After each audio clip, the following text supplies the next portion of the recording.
Bwana Mzigo unaanza kumuonesha mwamba anaitwa Chazi, jamani kipofu, lakini leo inakuwa siku yake ya bahati sana, yani maana uwezo wake wa kuona umerudi tena. Mwamba akaona hili ngoja alifiche ili aje msurprise mke wake ambaye anaitwa Ivy pamoja na mfanyakazi wake ambaye anaitwa Ana. Mjomba akatinda miwani akavunga kama kipofu vile. Ana yeye ndo anaingia hapa, anamwambia Chazi ngoja kamwandalie chakula. Mwamba akakubali, lakini hakuonyesha dalili zozote kwamba anaona. Alitaka hiyo surprise kwa wote mke wake atakaporudi kutoka kazini.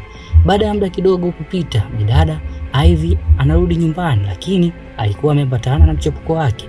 Bidada anamtambulisha mchepuko wake kwamba ni mfanyakazi mwenzake na kwamba wamekuja hapo nyumbani maana kuna kazi ambayo inabidi waifanye. Mwamba alikuwa anawaona, lakini wenyewe hawajui kama hata hivi ana uwezo wa kuona. Wakaendelea kushikana tu, wao wakidhani Mwamba hawaoni, kumbe jamaa anawachora tu. Kisha baada ya hapo Ivy na mchepuko wake wakaenda chumbani, miamba wanapeana uoda tu. Sasa Mwamba akamuuliza Ivy kwamba mume wake asije akawa ameshtukia mchezo. Ivy akamtoa wasiwasi Mwamba, akamwambia anamjua mume wake vizuri, hakuna chochote ambacho anaweza kushtuka. Miamba wakaendelea kukimbisha tu kitandani. Sasa tukio hili limeshamkata mudi Chazi. Ana anakuja anamwambia Chazi chakula tayari, aende mezani akale, lakini Mwamba akagoma, akasema ajisikii tena kula. Mwamba anaonekana ana hasira sana. Bidada akambembeleza sana Mwamba ili akale kisha ameze dawa, maana daktari alimwambia dawa anazotumia ndio zitarudisha uwezo wake wa kuona tena. Bidada anaonekana anamjali sana Mwamba. Basi Mwamba akakubali, akaenda kula. Basi baada ya kula Mwamba akaenda chumbani kwake, akajifanya kama amekosea chumba hivi. Ivy akatoka akamuuliza alikuwa anaenda wapi. Mwamba akasema alikosea, alipokuja sipo alipokusudia. Basi Ivy akampeleka Mwamba alipotaka kwenda, na baada ya muda kupita bidada na mchepuko wake ndio wanatoka na kumwaga Mwamba. Mwamba naye akaitika tu kuonesha hajashtukia chochote, ila kumbe anawachora tu. Kesho yake Ivy anaonekana ameshajiandaa ili aende kazini. Chazi akamwambia mke wake walikubaliana kwamba leo atampeleka hospitalini kwani yeye ana appointment na daktari. Bidada akamwambia yeye yupo busy, akamwambia amwambie Ana ampeleke hospitalini. Chazi akamwambia Ivy Ana hajui kuendesha gari, lakini baadaye Mwamba akamwambia mke wake yeye aende tu kazini, yeye atajua atafanyaje kufika hospitalini. Mwamba alikuwa akimpima mke wake kama bado anamjali, na hapa ashagundua kwamba bidada hamjali Mwamba. Baadaye mfanyakazi wa Chazi anakuja kumwona bosi wake, na hapa anampa taarifa za maendeleo ya kampuni yake. Pia Mwamba akampa taarifa kwamba ofisini watu wameshaanza kushtuka, kwani Mwamba tangu apate ajali hakuna mtu yoyote kwenye kampuni anajua zaidi ya huyu Mwamba. Chazi akamwambia Mwamba yeye atajua cha kufanya. Basi Mwamba akamwachia mafaili ya kazi, Mwamba akaondoka. Baada ya muda kidogo Chazi anaonekana akiyakagua mafaili. Ana naye ndo anaingia. Mjomba akavaa miwani chapu na kujifanya alitaka kuinuka, hivyo Mwamba akamwomba Ana amsaidie. Bidada naye akaenda kumsaidia bila kujua Mwamba alikuwa anaona na alikuwa anasoma hayo mafaili. Baadaye bidada na mchepuko wake ndo anaingia hapa, na wajomba wakamkuta Chazi akiwa amelala. Miamba wakafurahi sana na kwenda kujirusha tu, kumbe Mwamba alikuwa hajalala, alikuwa anawachora tu. Mwamba wakaenda chumbani wakakiwasha kisha wakatoka. Basi huku nyumbani kwa Ana, Father House amekuja kumdai kodi. Mwamba anamwambia Ana kama hawezi kulipa kodi basi afanye ahame tu. Ana akamwomba sana amvumilie mwezi mmoja atamlipa. Basi Mwamba akakubali, lakini akamsisitiza bidada ajitahidi aweze kumlipa hela yake. Ana yeye anaishi na mchumba wake. Mwamba anaitwa Alex. Jamaa ni mzee wa kubeti tu, anatandika mikeka kila kukicha. Ana akamwambia Alex inabidi walipe kodi. Mwamba akamwambia Ana asijali ataisolve, maana kuna mchongo anaosikilizia. Akamwomba Ana ampe Laki1 aweke mkeka.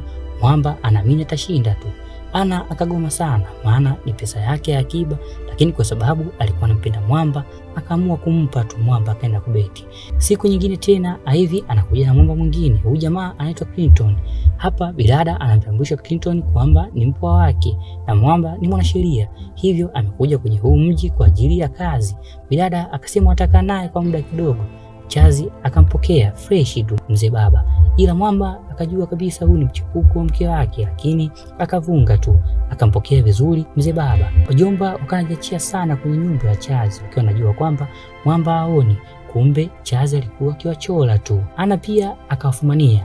Ivy akamgombesha sana Ana kwa kuingia bila ruhusa yake chumbani, lakini hata hivyo wakachukulia simple tu na mahusiano yao yakaendelea humu ndani ya nyumba ya Mwamba. Chazi yeye anaangalia tu, anashangaa sana jinsi mke wake alivyobadilika. Sasa baada ya lile tukio la fumanizi, Ana yeye akaenda kumhadithia rafiki yake.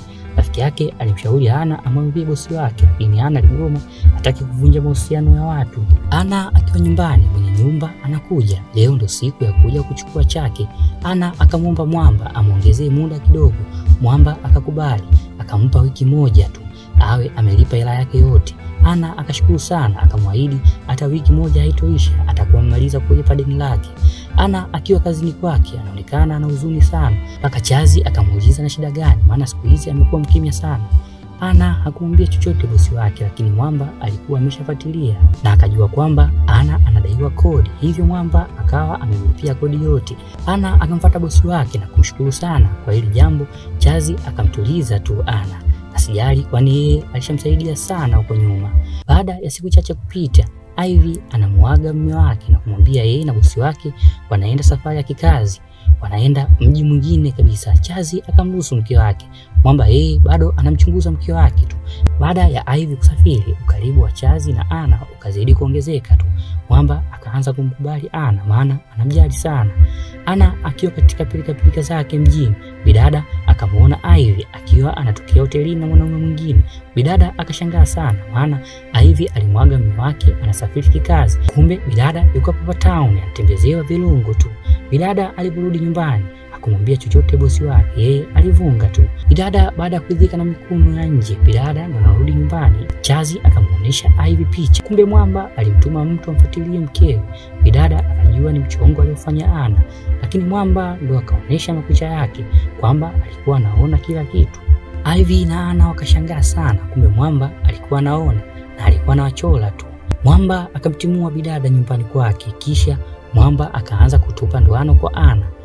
Akamwomba Ana awe mke wake, lakini Ana akachomoa, maana na yeye ana mpenzi wake na anapendana sana, mzee wa kubeti yule. Huko nyumbani kwa Ana, bidada anamfumania Mwamba, kumbe naye alikuwa na mchepuko wake. Bidada aliwaka sana na kujua kwamba Mwamba pesa zake zote alikuwa akimlipia kodi mchepuko. Bidada akaamua kuachana naye. Bidada akarudi kwa Chazi, huku wakakutana wote waliopigwa matukio, wakajikuta wanapendana sana. Ana naye akamkubali Mwamba, penzi lao likawa la moto bwana. Na huo ndo mwisho wa chuma chetu bwana. Usisahau kusubscribe, kulike na comment katika channel yetu. Mpaka wakati mwingine, bye.